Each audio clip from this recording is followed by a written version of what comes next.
La ministra de Cultura, Yanaya Kadamani. La ministra se está dando una pelea muy fuerte en el Congreso para un tema de importancia por la actualidad. Hay una ley que tiene 30 años, una ley que tiene que ver con los artistas, con los territorios, con la cultura, el impacto económico de la vida de mucha gente. Y esa ley, pues, ya pasó de Cámara a Senado, pero naturalmente no la tiene fácil, ya que hay oposición, como siempre, y hay debate. Ministra Kadamani, buenos días. Julio, ¿cómo estás? Buen día a ti, a la mesa y a todos los oyentes. Ministra, ¿cómo va su batalla por esa ley? Bueno, Julio, yo quiero que todo empieza por la enunciación y yo no diría que es una batalla o es una pelea, más bien sí un debate. En tanto, está bien recordar que en este último debate logramos la unanimidad de todas las bancadas para sancionar esta ley que pasara a Senado, y por supuesto que hay unas discusiones técnicas alrededor del articulado de la ley, una ley general de cultura que no se actualiza desde el 97, como bien lo mencionas, y que bueno, después de 27 años el país cultural ha cambiado, enormemente ha cambiado, y se requieren unas actualizaciones para el sector, pero también para todos y para todas, porque finalmente hablamos de la cultura como derecho, ¿cierto? Entonces, un poco la perspectiva que estamos trabajando desde el Ministerio de las Culturas es entender que, bueno, la cultura nos pertenece a todos y a todas, absolutamente a todos y todas, de todos los colores, de todas las formas, de todas las ideologías políticas, y creo que eso se vio reflejado en la decisión de Cámara, por supuesto, después de llegar a distintos consensos y de debatir, y esperamos que suceda lo mismo en Senado.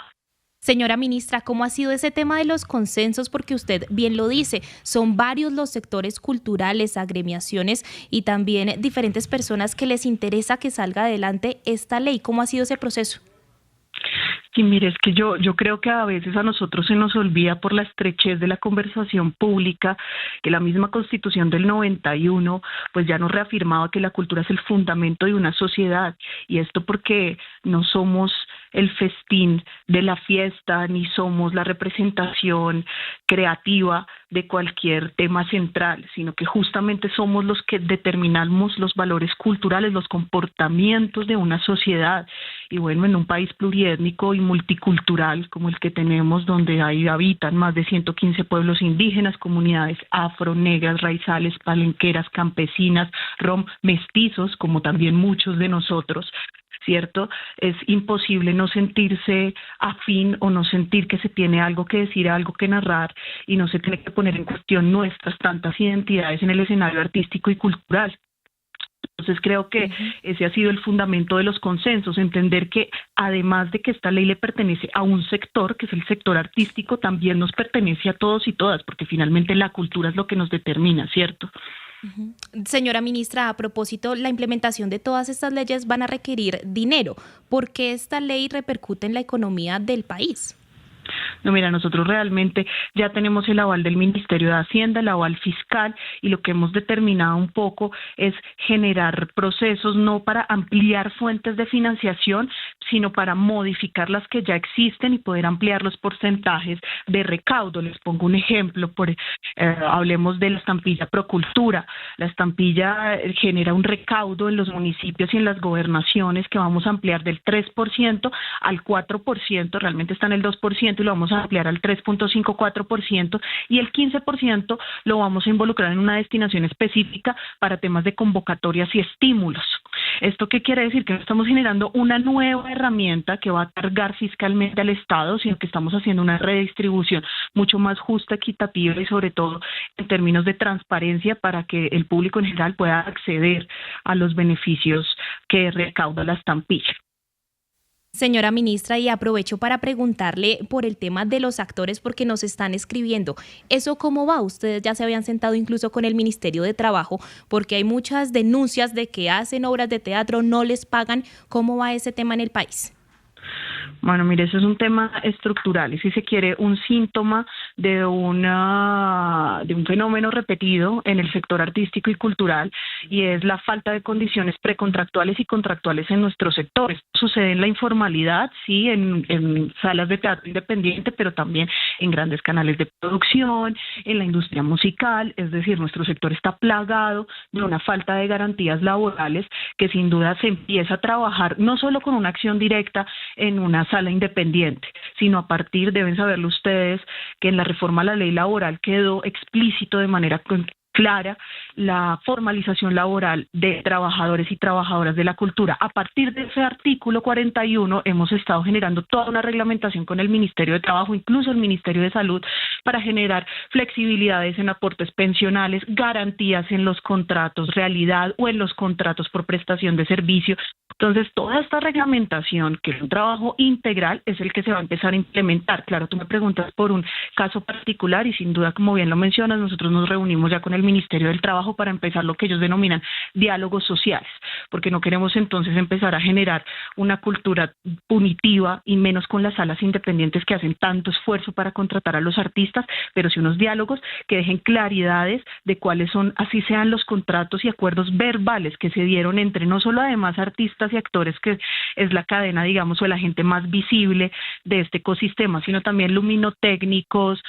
escenotécnicos, que también están en las mismas condiciones, y avanzamos estas próximas semanas en esos diálogos con las entidades, salas de teatro independiente y los artistas que están afectados.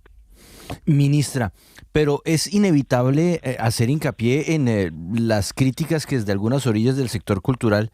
pues existen, o más que críticas, digamos que inquietudes, como por ejemplo el hecho de que es muy bueno hablar de una democratización y abrir o ampliar el espectro hacia las regiones, pero también dicen que hay algunas vías que se proponen a través de la regulación que tal vez no serían las mejores y las que dieran mayores garantías a la totalidad del espectro, sino que podría convertirse esto en un ejercicio político para garantizarle recursos a unos y negárselos a otros dentro del sector cultural. Mire, desde el 94, cuando se pasó la primera ley, la reforma, la creación del Ministerio de las Culturas, un poco que pretendía institucionalizar la cultura, el primero que estuvo en desacuerdo con esta propuesta fue García Márquez, que había hecho además parte de la misión de la ciencia y la educación, y estaba en desacuerdo porque casi que parece un oxímoron hablar de arte y cultura y Estado, como si el Estado fuera a determinar políticamente las narrativas o las expresiones culturales avaladas o no por ese Estado. Y yo creo que es una discusión bastante amplia que luego además García Márquez logra zanjar, porque entiende que el Estado tiene que garantizar como derecho el acceso a la cultura, porque acá creo que todos acordamos que entre más acceso a la cultura, a la educación, a los libros, a las narraciones, a las historias, a las expresiones culturales, al encuentro con el otro a través de la música, de la danza, pues cambia completamente la sensibilidad de la niñez, de la juventud y de la adultez. Hablemos, por ejemplo, de qué pasa cuando garantizamos el derecho a la educación artística. El Estado debería garantizar el derecho a la educación artística, por supuesto, en alianzas y en cofinanciaciones con el sector educativo, también desde distintos frentes, pero hablemos de que hace 4 años los colegios públicos no tenían la garantía del derecho a la educación artística. Hoy, después de una inversión de 1.5 billones de este gobierno, estamos contratando a más de 5.000 artistas formadores en todo el territorio nacional, sabedores, sabedoras, estamos atendiendo a más de 1 millón de niños que no tenían acceso a la educación artística para la paz. Y recordemos que cuando hablamos de educación artística no hablamos de la última clase después del currículum, hablamos también de una forma de entender y de acercarse al mundo que genera colectividades, que genera desarrollos mutuos, y eso cambia la sociedad y cambia este país. Entonces, claro, sin duda pueden haber ciertas referencias hacia preocupaciones específicas de nuestro sector artístico, que no se abandona, por ningún motivo se abandona, porque también reconocemos que el sector artístico es un sector con unas disciplinas específicas, profesionales, que la gente que se dedica al arte y a la cultura de manera profesional requiere una atención particular, y por eso el aumento del presupuesto enorme, pero también hablamos del derecho al acceso a la educación y a la cultura. Señora ministra Yanaya Cadamani, ministra de Cultura, gracias por estar con nosotros en Caracol Radio y le deseamos muchos éxitos en este proyecto de fortalecimiento a la Ley General de Cultura que, recordemos, ya pasa a tercer debate en la Comisión Sexta del Senado de la República. Gracias a usted. No, yo les agradezco a todos ustedes y la invitación un poco como la hemos denominado a esta ley que nos une, más que un eslogan retórico. Aló. Ministra, escúcheme, es que yo sé que ya la despidieron, pero es que no puedo dejarla que no se vaya sin preguntarle por un asunto que sé que además es de un profundo interés para el presidente de la República y sobre el cual usted tiene los ojos bien alerta, y es el Galeón San José. Finalmente, en estos meses que quedan de gobierno, ¿cómo va a quedar ese proyecto y en qué se ha avanzado más allá de la extracción que se logró hace algunos meses de algunas piezas que pertenecían al pecio? Bueno, no solo se realizó una extracción, ustedes saben que llevamos nosotros 3 meses en distintas fases del proyecto. El proyecto lo que pretendía era generar capacidades propias del gobierno colombiano para generar conocimiento, para generar las capacidades técnicas que se requerían para llevar a cabo el Estado colombiano el mismo proyecto. En estos 3 años lo primero que se realizó fue un primer plan especial de manejo y protección arqueológico, el primero en Latinoamérica, que además la Armada está siendo reconocida por este proceso junto con el Instituto Colombiano de Antropología e Historia. Entonces, no fue una decisión aleatoria o inmediata para realizar la extracción. La extracción realmente fue la tercera etapa después de haber realizado el primer PEM